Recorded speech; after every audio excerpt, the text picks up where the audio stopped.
നമ്മൾ residential status പറഞ്ഞിരുന്നു. Individual, HUF, firm, company. അപ്പോൾ അതിൻ്റെ പ്രൊവിഷൻസൊക്കെയാണ് നമ്മൾ പറഞ്ഞിട്ടുണ്ടായിരുന്നത്. ഇനി ഒരു ഇൻഡിവിജ്വലിൻ്റെ റെസിഡൻഷ്യൽ സ്റ്റാറ്റസ് എങ്ങനെയാണ് തീരുമാനിക്കുന്നത്, അതിൻ്റെ ഇല്ലുസ്ട്രേഷനാണ് നമ്മൾ പറയുന്നത്. ഇല്ലുസ്ട്രേഷൻ നമ്പർ 12 ക്വസ്റ്റ്യനായിട്ട് ശ്രദ്ധിക്കുക. Determine the residential status of Mr. Mohan for the previous year 2019-20, who left India for the first time on 15th September 2015 and came back on 1st September 2018. He again left for Saudi Arabia on 15th June 2019 and came back on 14th February 2020 to settle India. എന്ന് വെച്ചാൽ മോഹൻ എന്ന് പറയുന്ന ഒരു വ്യക്തി അയാളുടെ 2019-20 financial ഇയറിലെ residential status എന്താണെന്ന് തീരുമാനിക്കാനാണ് question പറയുന്നത്. ആള് ആദ്യമായിട്ട് ഇന്ത്യയിൽ നിന്ന് പോവുകയാണ് 2015 സെപ്റ്റംബർ 15 ആള് പോയിട്ട് തിരിച്ചു വരുന്നു 2018 സെപ്റ്റംബർ 1 ഇന്ത്യയിലേക്ക് തന്നെ തിരിച്ചു വന്നു. പിന്നെ ആൾ സൗദി അറേബ്യയിലോട്ട് പോയി 2019 ജൂൺ 15 അതിനുശേഷം ഇന്ത്യയിലോട്ട് തിരിച്ചു വരികയാണ് 2020 ഫെബ്രുവരി 14 എന്നിട്ട് ആൾ ഇവിടെ സെറ്റിൽ ചെയ്യാണ്. അങ്ങനെയുള്ള ആ വ്യക്തിയുടെ 2019-20 പ്രീവിയസ് ഇയറിലെ റെസിഡൻഷ്യൽ സ്റ്റാറ്റസ് എന്താണെന്നാണ് ചോദിക്കുന്നത്. അപ്പോൾ ഇങ്ങനെ ക്വസ്റ്റ്യൻ വന്നു കഴിഞ്ഞാൽ ആദ്യം നമ്മൾ ചെയ്യണത് പ്രീവിയസ് ഇയറിൽ ആൾ ഇന്ത്യയിൽ എത്ര ദിവസം ഉണ്ട് നോക്കണം. പ്രീവിയസ് ഇയർ എന്ന് പറയുമ്പം 2019 ഏപ്രിൽ 1 മുതൽ 2020 മാർച്ച് 31 വരെ ഇന്ത്യയിൽ എത്ര ദിവസം ഉണ്ട് എന്ന് ആദ്യം നോക്കണം. അപ്പോൾ നോക്കി ഈ ക്വസ്റ്റ്യൻ ശ്രദ്ധിക്കുകയാണെങ്കിൽ 2018 സെപ്റ്റംബർ 1 ആൾ ഇന്ത്യയിലേക്ക് വന്നു. പിന്നെ ആൾ ഇന്ത്യയിൽ നിന്ന് തിരിച്ചു പോകുന്നത് 2019 ജൂൺ 15 അപ്പോൾ നമുക്ക് ഏപ്രിൽ മുതലാണ് നോക്കേണ്ടത്. 2019 ഏപ്രിൽ ആളിവിടെ ഇന്ത്യയിലുണ്ട്, മെയ് ഇന്ത്യയിലുണ്ട്, ജൂൺ 15 പോയി. അപ്പോൾ ഏപ്രിൽ 30, മെയ് 31, ജൂൺ 15 മൊത്തം 76 ദിവസം ആൾ പോകുന്നതിൻ്റെ മുമ്പേ ഇന്ത്യയിലുണ്ട്. ആൾ പോയി ജൂൺ 15 പോയി. പിന്നീട് ആൾ തിരിച്ചു വരുന്നത് 2020 ഫെബ്രുവരി 14 ഇനി ഫിനാൻഷ്യൽ ഇയർ അവസാനിക്കാൻ മാർച്ച് 31 വരെ സമയമുണ്ട്. അപ്പോൾ വന്നതിന് ശേഷം ആൾ ഫെബ്രുവരിയിൽ 16 ദിവസവും മാർച്ചിൽ 31 ദിവസവും മൊത്തം 47 ദിവസം. അപ്പം പോകുന്നതിൻ്റെ മുമ്പേ 76 ദിവസവും പോയി വന്നതിന് ശേഷം 47 ദിവസം മൊത്തം 123 ദിവസമാണ് പ്രീവിയസ് ഇയറിൽ ആൾ ഇന്ത്യയിലുള്ളത്. നമുക്ക് ഒന്നാമത്തെ ബേസിക് കണ്ടീഷൻ ഫുൾഫിൽ ആവണമെങ്കിൽ പ്രീവിയസ് ഇയറിൽ 182 ദിവസം വേണം. അതില്ലാത്തത് കൊണ്ട് ഒന്നാമത്തെ ബേസിക് കണ്ടീഷൻ ഫുൾഫിൽ അല്ല. ഇനി രണ്ടാമത്തെ ബേസിക് കണ്ടീഷനിലേക്ക് പോകുമ്പോൾ രണ്ടാമത്തെ ബേസിക് കണ്ടീഷൻ പറയുന്നത് പ്രീവിയസ് ഇയറിൽ 60 ദിവസം ഓക്കെ ആണ്, കാരണം 123 ദിവസമുണ്ട്. പ്രീവിയസ് ഇയറിന് മുമ്പുള്ള 4 വർഷത്തിൽ 365 ദിവസം വേണം. അപ്പോൾ പ്രീവിയസ് ഇയറിന് മുമ്പുള്ള 4 വർഷം എന്ന് പറഞ്ഞാൽ 2015 ഏപ്രിൽ മുതൽ 2019 മാർച്ച് 31 വരെയാണ് പ്രീവിയസ് ഇയറിന് മുമ്പേയുള്ള 4 വർഷം. അപ്പോൾ 2018-19 പ്രീവിയസ് ഇയർ വരെ ഉണ്ടാവണം.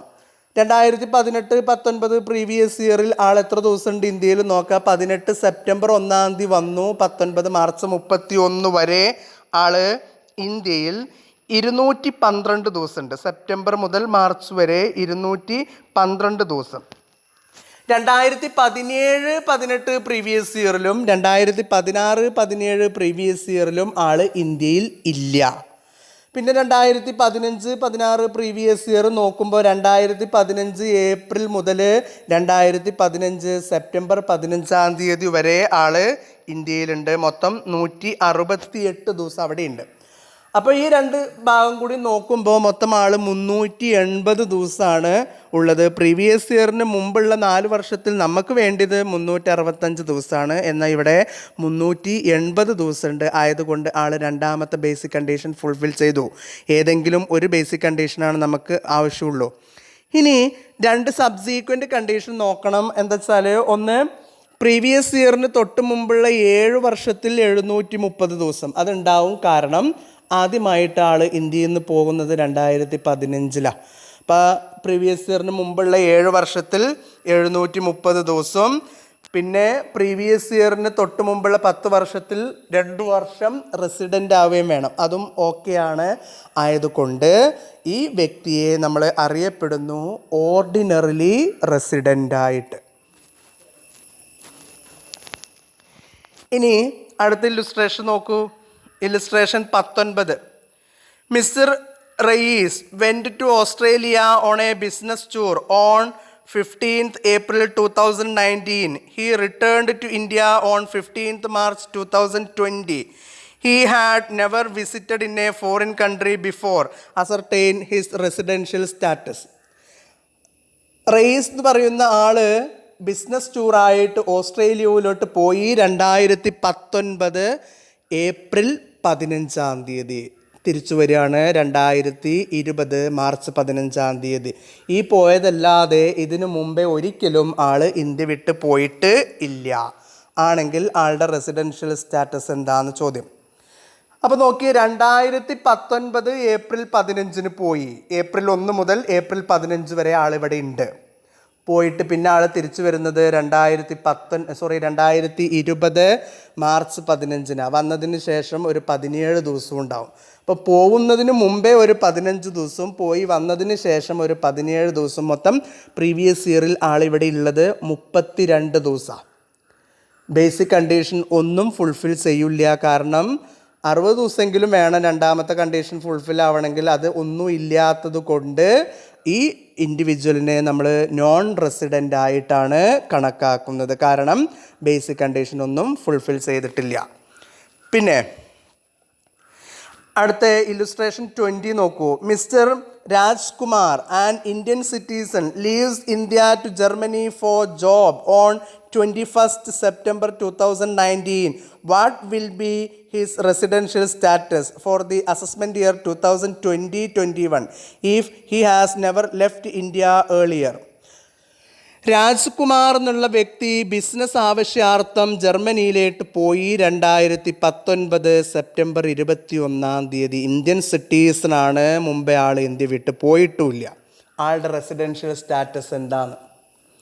അപ്പോൾ ഏപ്രിൽ 1 മുതൽ സെപ്റ്റംബർ 21 വരെ ആൾ ഇന്ത്യയിലുണ്ട് പ്രീവിയസ് ഇയറിൽ. അപ്പോൾ മൊത്തം നോക്കുമ്പോൾ 174 ദിവസമുണ്ട്. നമുക്ക് ഒന്നാമത്തെ ബേസിക് കണ്ടീഷൻ ഫുൾഫിൽ ആവണമെങ്കിൽ 182 ദിവസം വേണം. അപ്പോൾ ഒന്നാമത്തെ ബേസിക് ഫുൾഫിൽ അല്ല. ഇനി രണ്ടാമത്തെ ബേസിക് കണ്ടീഷൻ നമ്മൾ നോക്കുമ്പോൾ പ്രീവിയസ് ഇയറിൽ 60 ദിവസവും പ്രീവിയസ് ഇയറിന് മുമ്പുള്ള 4 വർഷത്തിൽ 365 ദിവസവും. 60 ദിവസം എന്നുള്ളത് ഓക്കെ. പ്രീവിയസ് ഇയറിന് തൊട്ട് മുമ്പുള്ള 4 വർഷത്തിൽ 365 ദിവസം അതും എന്തായാലും ഉണ്ടാവും. ഇതിനു മുമ്പ് ഒരിക്കലും ആൾ ഇന്ത്യ വിട്ട് പോയിട്ടില്ല എന്ന് പറയുന്നു. പക്ഷേ ഇയാൾ രണ്ടാമത്തെ ബേസിക് കണ്ടീഷൻ ഫുൾഫിൽ ചെയ്യുന്നില്ല. കാരണം ഈ വ്യക്തി ജർമ്മനിയിലേക്ക് പോയത് ബിസിനസ് ആവശ്യാർത്ഥമാണ്. നമ്മൾ എക്സെപ്ഷണൽ കേസ് പറഞ്ഞിരുന്നു. ബിസിനസ്സിനോ അല്ലെങ്കിൽ കപ്പലിലെ ജോലിക്കാരനായിട്ടോ അതും അല്ലെങ്കിൽ പ്രൊഫഷൻ്റെ ഭാഗമായിട്ടോ ഇന്ത്യ വിട്ട് പോകുന്ന ഒരാൾക്ക് പ്രീവിയസ് ഇയറിൽ 60 ദിവസം പോരാ, പകരം 182 ദിവസം തന്നെ വേണ്ടി വരും. ആ കേസ് ആയതുകൊണ്ട് ഇയാൾ ബേസിക് കണ്ടീഷൻ ഒന്നും ഫുൾഫിൽ ചെയ്തിട്ടില്ല. ഇയാളിനെ അറിയപ്പെടുന്നു നമ്മൾ നോൺ റെസിഡൻ്റ് ആയിട്ട്. ഇങ്ങനെയാണ് റെസിഡൻഷ്യൽ സ്റ്റാറ്റസ് തീരുമാനിക്കുന്നത്. ഇനി നമ്മൾ പറഞ്ഞിരുന്നു നമ്മൾ സ്കോപ്പ് ഓഫ് ടോട്ടൽ ഇൻകം എന്ന് പറഞ്ഞിരുന്നു, അല്ലെങ്കിൽ ഇൻസിഡൻസ് ഓഫ് ടാക്സ് എന്ന് പറഞ്ഞിരുന്നു. അതിൻ്റെ പ്രൊവിഷനാണ് ഇല്ലുസ്ട്രേഷൻ നമ്പർ 27. ഒരു മിസ് റിബിന എന്ന് പറയുന്ന വ്യക്തി ഓർഡിനറിലി റെസിഡൻ്റ് ആകുമ്പോഴും നോട്ട് ഓർഡിനറിലി റെസിഡൻ്റ് ആകുമ്പോഴും നോൺ റെസിഡൻ്റ് ആകുമ്പോഴും ഏതൊക്കെ വരുമാനങ്ങളാണ് ടാക്സ് ചെയ്യുക അതിൻ്റെ ഇല്ലുസ്ട്രേഷനാണ് പറയുന്നത്. ഇൻകങ്ങൾ നോക്കൂ. First Income from agriculture in Sri Lanka received in Sri Lanka and remitted to India rupees 25,000. ശ്രീലങ്കയിൽ കാർഷിക വരുമാനം ഡ്യൂ ആയി അവിടെ തന്നെ കിട്ടി, അത് ഇന്ത്യയിലോട്ട് കൊണ്ടുവന്നു. അതിൻ്റെ പ്രൊവിഷൻ ഏതാണെന്ന് വെച്ചാൽ income accrue or arise outside India. വരുമാനം ഡ്യൂ ആയതും കിട്ടിയതും ഔട്ട്സൈഡ് ഇന്ത്യയിലാണ്. ടാക്സബിൾ ആകുന്നത് only ordinarily resident. Second case, pension from an Indian employer received abroad. ഒരു ഇന്ത്യൻ എംപ്ലോയറുടെ പെൻഷൻ വിദേശത്ത് കിട്ടി, 12,000 രൂപ കിട്ടി. Income accrue or arise in India. The place of receipt is anywhere. അതാണ് provision.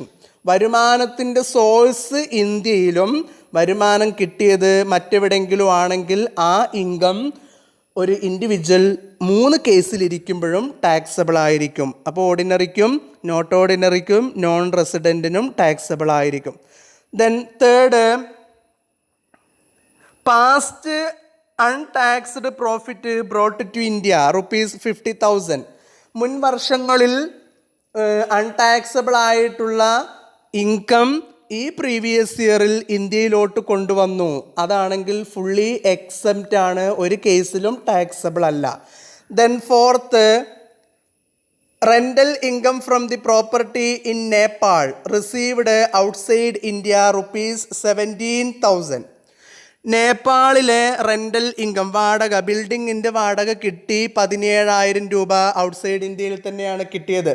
Income accrue or arise outside India, taxable only ordinarily resident.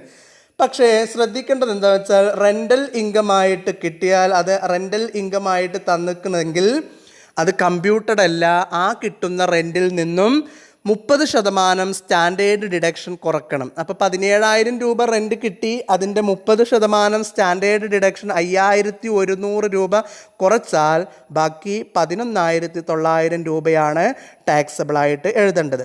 പിന്നെ അഞ്ചാമത്തത്, annual value of a single self occupied property in India 3,600. ഒരു self occupied property, ഒറ്റൊന്നേ ഉള്ളൂ, താമസിക്കുന്ന വീടിനെ അറിയപ്പെടുന്നു self occupied.